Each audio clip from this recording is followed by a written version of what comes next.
Gracias, señor presidente.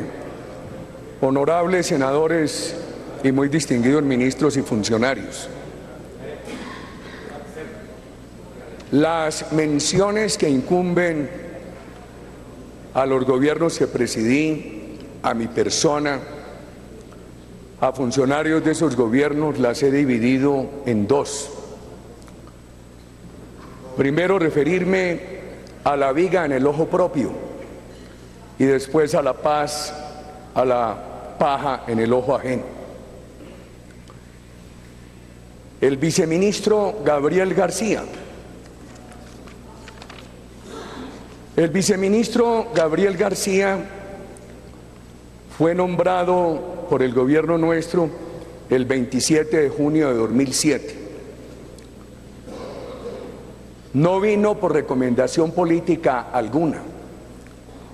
Lo recomendó la Cámara de Comercio de Cartagena. La señora Silvana Jaime, a quien conocí como directora de la Cámara de Comercio de Cartagena, se vinculó tarde a nuestro gobierno, en septiembre de 2009. La nombró el ministro Hernán Martínez Cartagenero por el conocimiento de ella en el sector de minas y energía. Yo mantuve un diálogo con todas las cámaras de comercio del país, primero como candidato y después en el ejercicio presidencial, sobre temas de gobierno, nunca temas de componenda política. Lo primero que quiero dejar en claro es que Silvana Jaime no llegó al gobierno nuestro como representante de partido alguno. Llegó por sus méritos profesionales y por el desempeño que se le conocía en entidades como la Cámara de Comercio de Cartagena. Y Gabriel García Morales tampoco llegó por acuerdos políticos, por ninguna recomendación política. La Cámara de Comercio de Cartagena lo presentó como profesional de la Universidad de los Andes, con una maestría en la Universidad Mason de los Estados Unidos, una persona de valores morales, decía la recomendación, una familia sumamente bien reputada en Cartagena.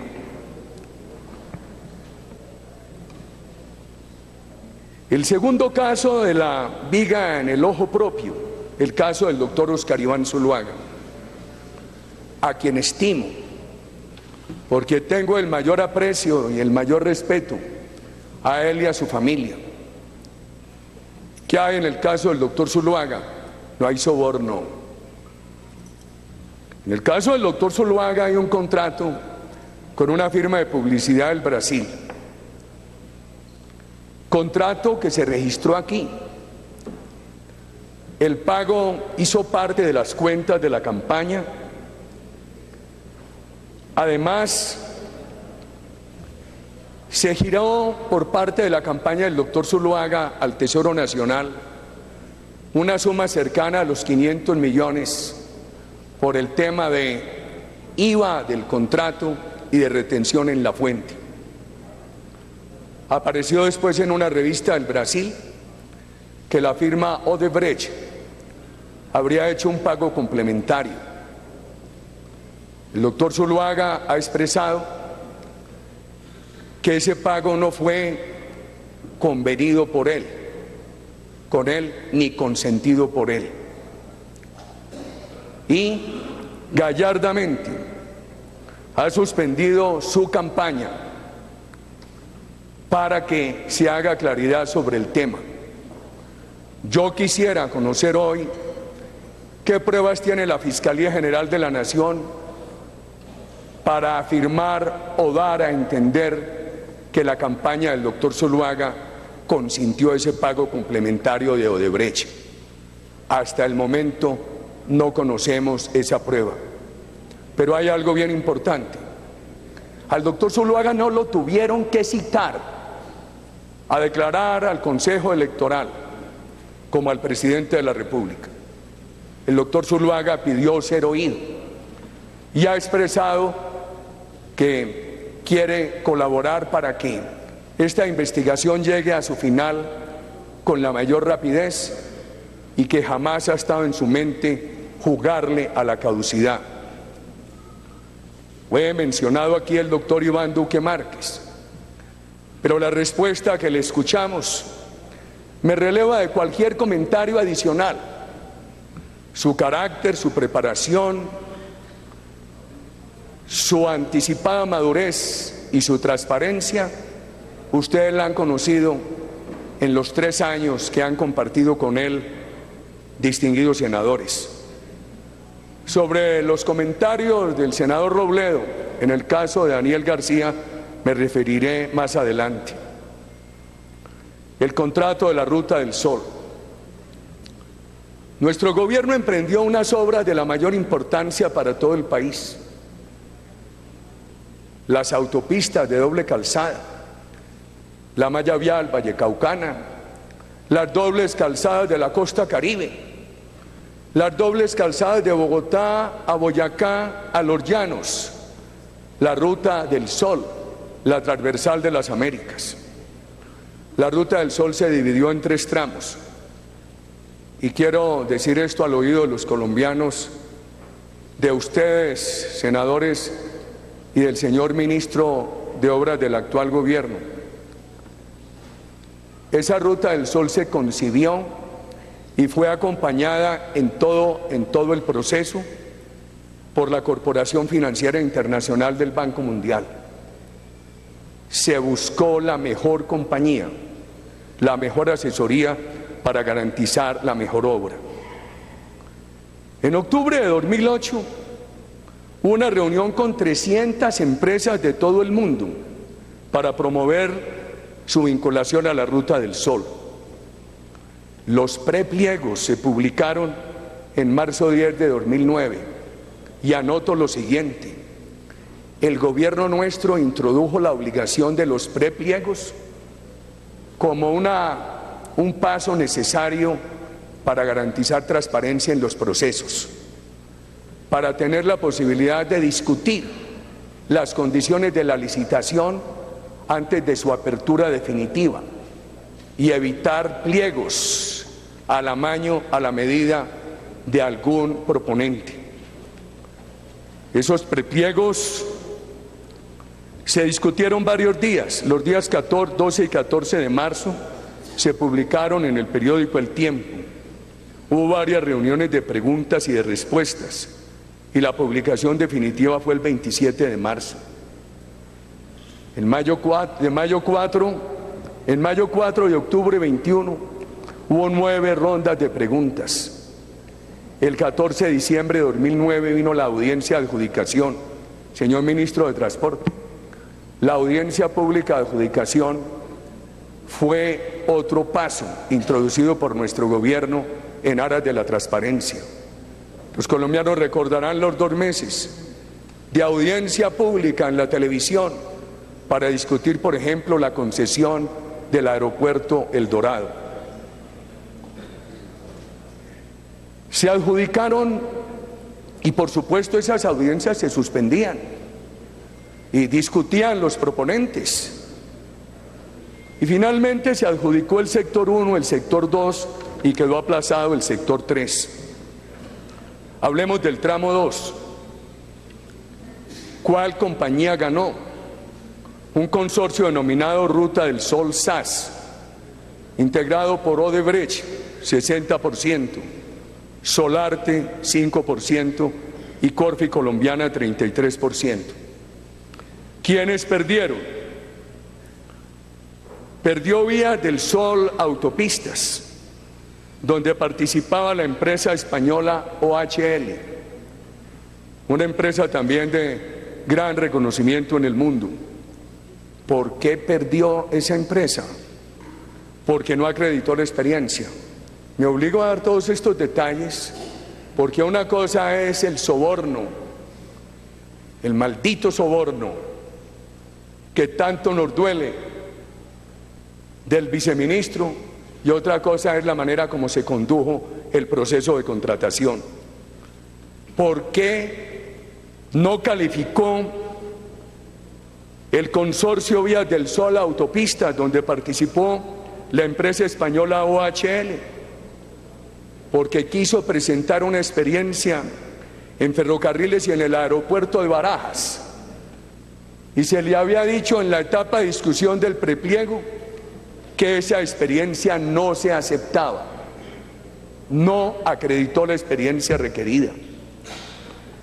¿Por qué perdió también Unión Temporal Concesión RDS, cuyos integrantes eran la empresa china Railway, Shisihu y los señores Nules? Porque no estaba formalizada la unión temporal, porque dieron unos pagarés que estaban relacionados con la autopista Bogotá-Girardot y cuya exigibilidad y convertibilidad no daban garantías, porque los chinos no se habían vinculado en debida forma, porque no cumplían con el patrimonio, con el flujo de caja y con el capital de trabajo. O sea que los dos competidores del consorcio ganador no se descalificaron caprichosamente, ni por corrupción. El proceso lo dirigía una persona de todos los quilates morales, Andrés Uriel Gallego. El señor ministro hablaba ahora de que este gobierno ha implementado la fórmula de los 2 sobres simultáneos. No, señor ministro, ya viene.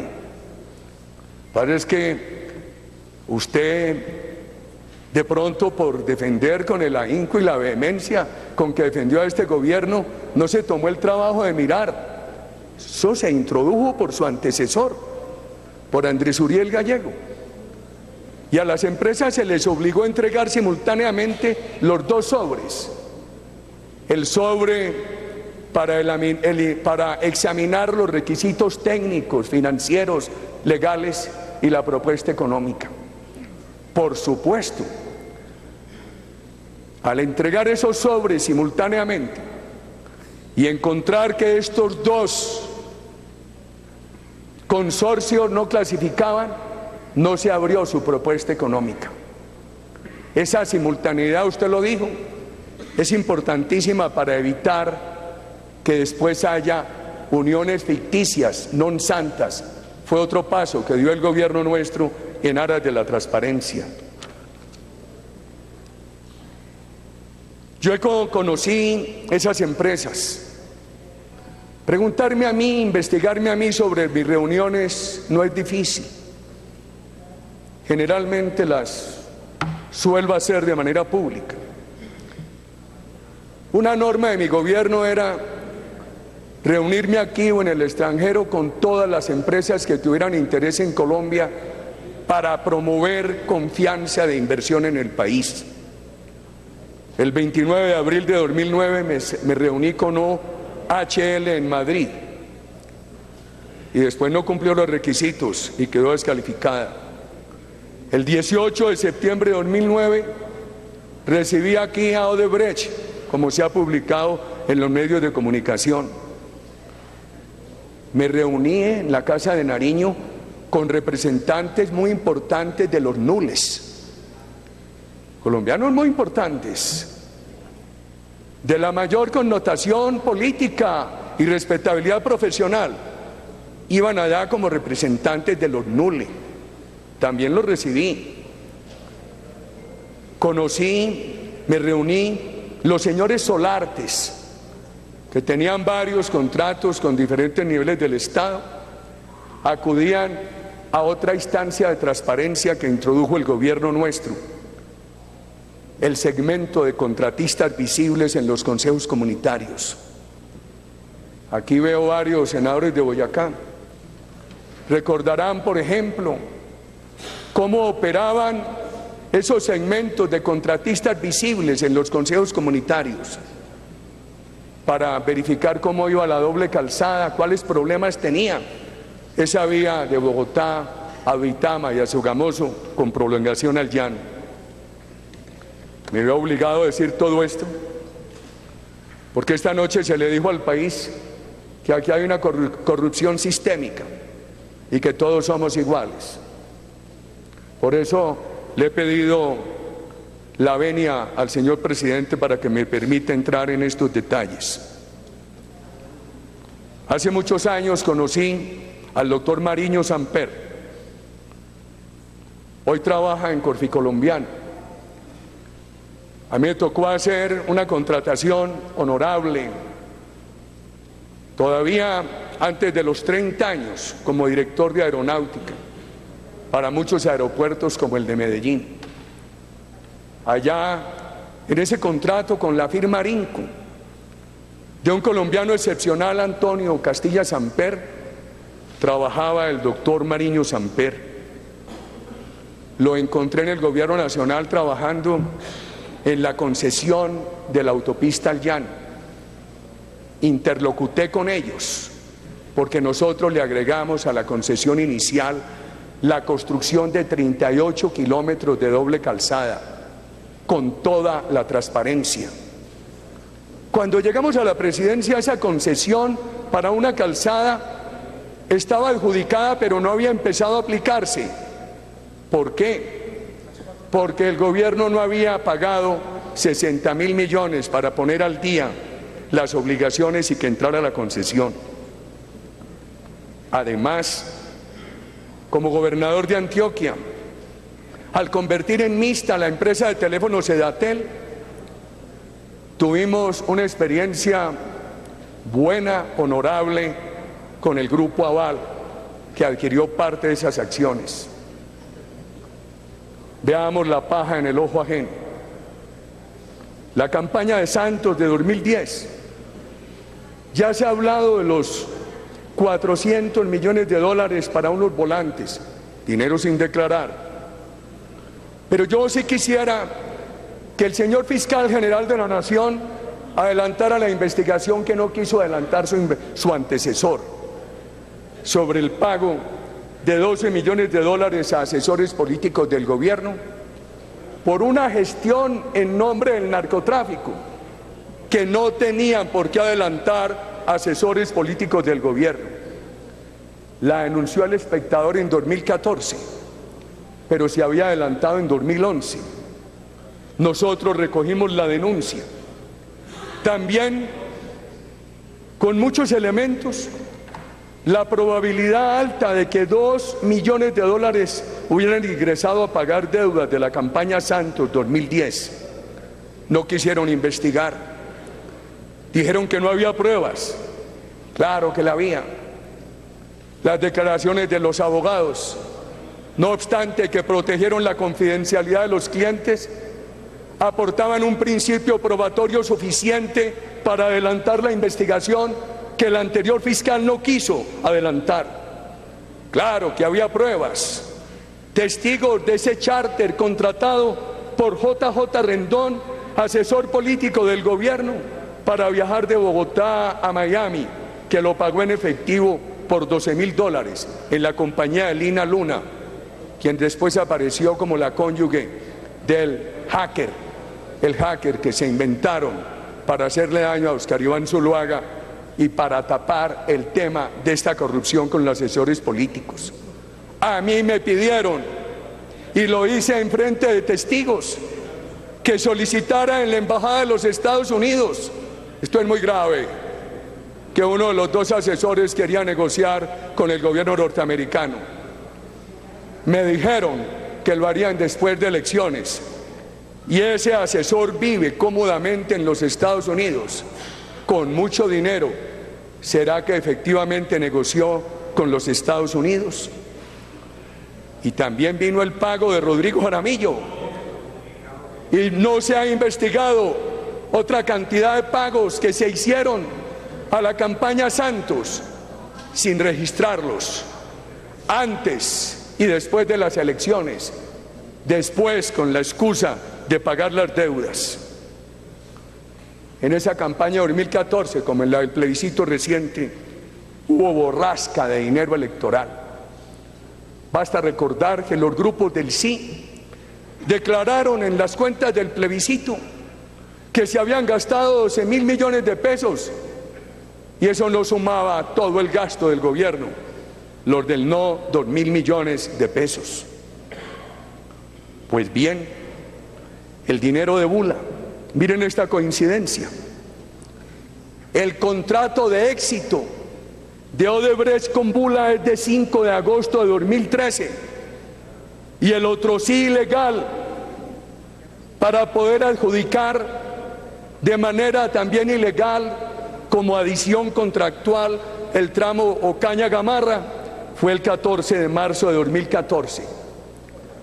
¿Qué razón distinta tenía el señor Bula de reunirse con el gerente de la campaña de Santos y con Andrés Giraldo y entregarles un dinero, si no era para que ese dinero alimentara la campaña de Juan Manuel Santos?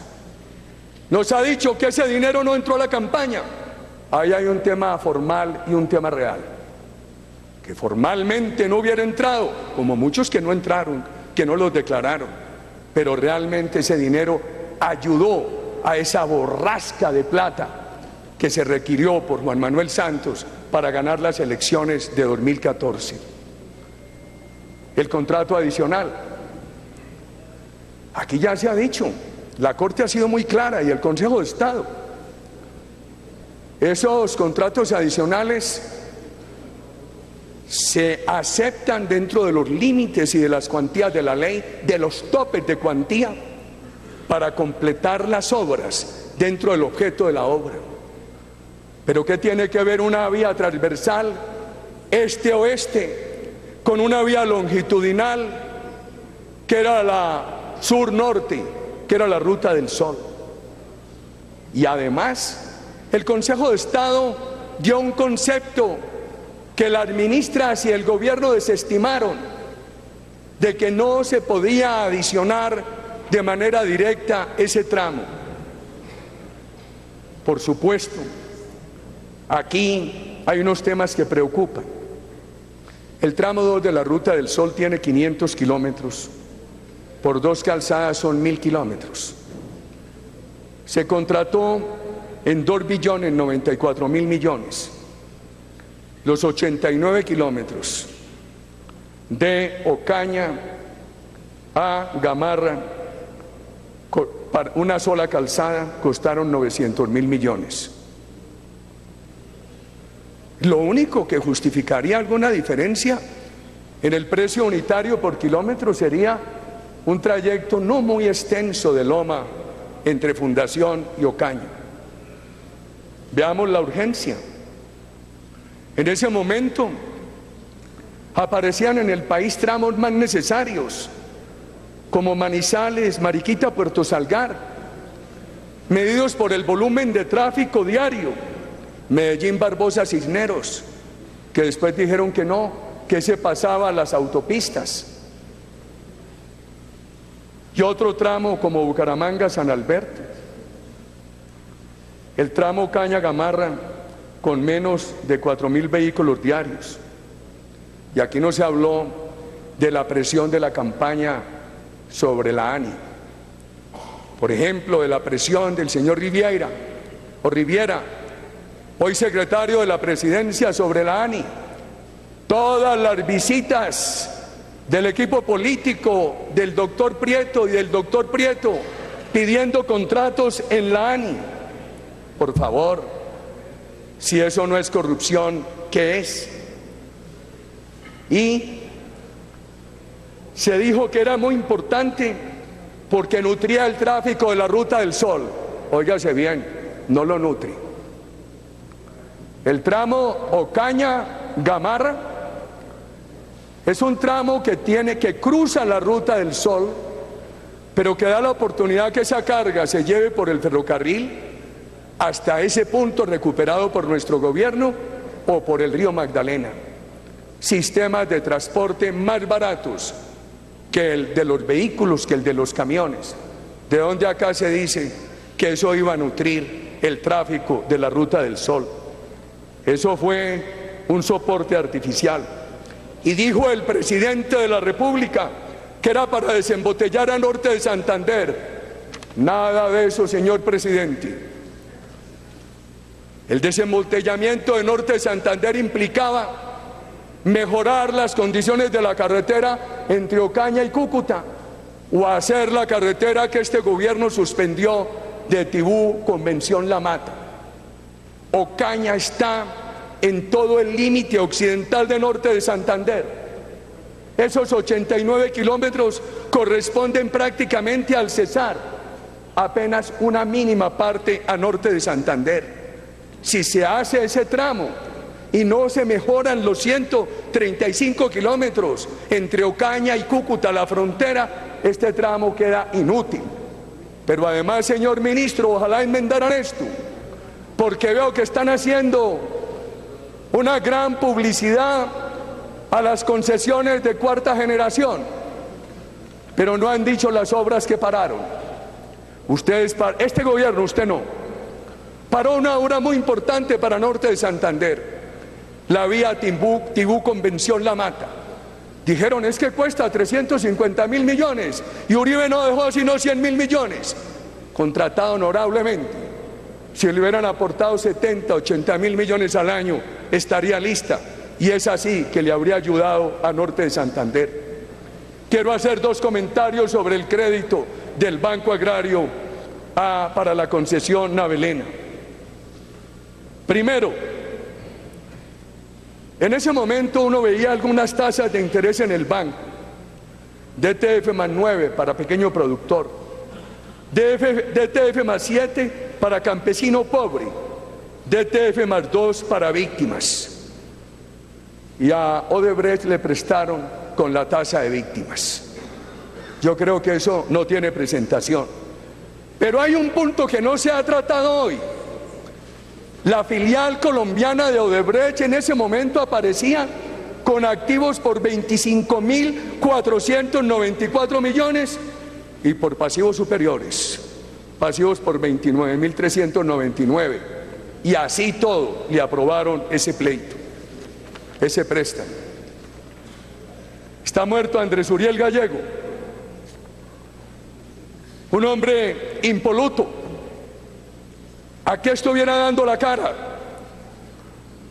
El mejor profesor de la Universidad Nacional, declarado por los estudiantes en muchas ocasiones, Premio Nacional de Ingeniería de Cálculo en varias ocasiones, regía 2 cátedras, la Cátedra Colombia en la Universidad Nacional de Bogotá y la Cátedra Antioquia en la Escuela Nacional de Minas de Medellín.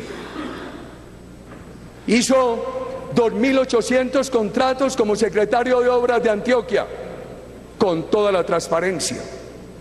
Sus contratos como ministro en los 8 años de su parte tuvieron toda la transparencia. El senador Robledo ha mencionado otros temas, por ejemplo Daniel García Arizabaleta. Eso me dijo, lo que usted expresó. Pero quiero aclararle lo siguiente: si me hubiera dicho algo más, ya se lo habría contado yo al país, a la opinión pública. Inclusive le he dicho que conmigo habla después de que le diga todo lo que le tiene que decir a la Fiscalía. Trabajó bien, honorablemente en Coldeportes, en el INVIA. Su suspensión fue por un tema bastante controversial, porque cuando se le encargó en el INVIAS, de acuerdo con las disposiciones legales, se reformó el manual para que un arquitecto como él reuniera los requisitos profesionales para trabajar en el INVIA. Es la razón por la cual vino la suspensión de la Procuraduría. Hoy no ejerce responsabilidades políticas en el Centro Democrático. Se acusa al doctor Oscar Iván Zuluaga de haber hecho el contrato con el publicista cuando ya había estallado el escándalo de Odebrecht. No es así. El 17 de marzo de 2014 estalló el escándalo en Curitiba del lavado de activos y detuvieron a 28 personas.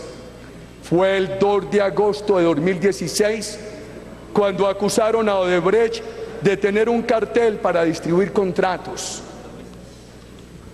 El contrato del doctor Oscar Iván Zuluaga con Duda Mendoca había sido a principios de 2014.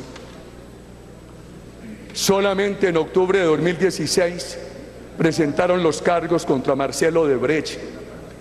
Y el 23 de noviembre de 2016, senador Robledo, los ejecutivos de Odebrecht empezaron a firmar acuerdos de delación. No estamos en un tema de corrupción sistémica. En 2002, el país tenía un 63.76 en el puntaje del índice de transparencia. Lo aproximado a cero es corrupción, a 100 transparencia. En el 2010, 78.5. En el 2015 volvió a bajar a 67.4. Perdimos 20 posiciones en el índice de transparencia. Estimados senadores, termino con esto. La carrera pública mía ha sido larga, controvertida, pero he estado en todas las batallas porque he procedido seguramente cometiendo errores y con faltantes, pero he procedido con patriotismo y con honradez. Aquí que no nos metan a todos en el mismo canasto. Yo he tenido unos gerentes de campaña de la mayor honorabilidad. Las dos campañas a la presidencia las dirigió Fabio Echeverry Correa. No hubo recursos por fuera, todos declarados. Cuando el señor Petro me acusó de que la señora Enilce de Magangué había aportado unos dineros, no tuvo dificultad, figuraban en los libros de la campaña, porque hizo parte de un dinero que entró de unos aportes que hicieron empresarios de ese sector de las apuestas. Cuando yo aspiraba a la gobernación de Antioquia, y tengo que decirlo al oído de muchos jóvenes colombianos que seguramente están pendientes de esta transmisión, en una campaña de 150 millones, mis gerentes, Guillermo Gómez del Barco y Luis Esteban Echavarría, me expresaron que tenían un cheque de 30 millones, con dudas, que si lo consignaban. Le dije, en la duda abstente, prefiero perder que ganar con platas dudosas. Quiero decirles lo siguiente: mi carrera pública es controvertida, pero este partido es respetable. Este partido no está en la corrupción. Este partido ha considerado que también es corrupción haber violado la Constitución para desconocer el fallo de las urnas del plebiscito y abrirle este camino a la FARC.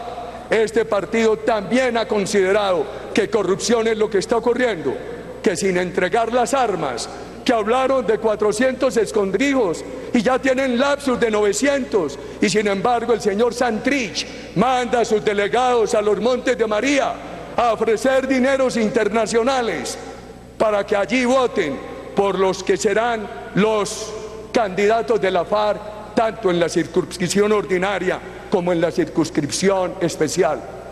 Yo sí asumo responsabilidades políticas, senadores y colombianos. Si hay alguna prueba, la tiene. Dele al senador Uribe. Un minuto me pide el senador Uribe. Sí, yo asumo responsabilidades políticas, señor presidente. Quien quiera haya participado en estos sobornos tiene un camino que es la cárcel. En cuanto a mi persona, que le he dado la cara a todas las dificultades y que he procedido con honradez, quiero decir, mi responsabilidad política no tiene límites. La asumo hasta donde tenga que asumirla. Que queden estas palabras aquí, grabadas en esta plenaria. Si hay alguna prueba que me comprometa con sobornos o con facilitación de sobornos, pueden disponer de mi dignidad de presidente de Colombia. Gracias, señor presidente. Tiene la palabra.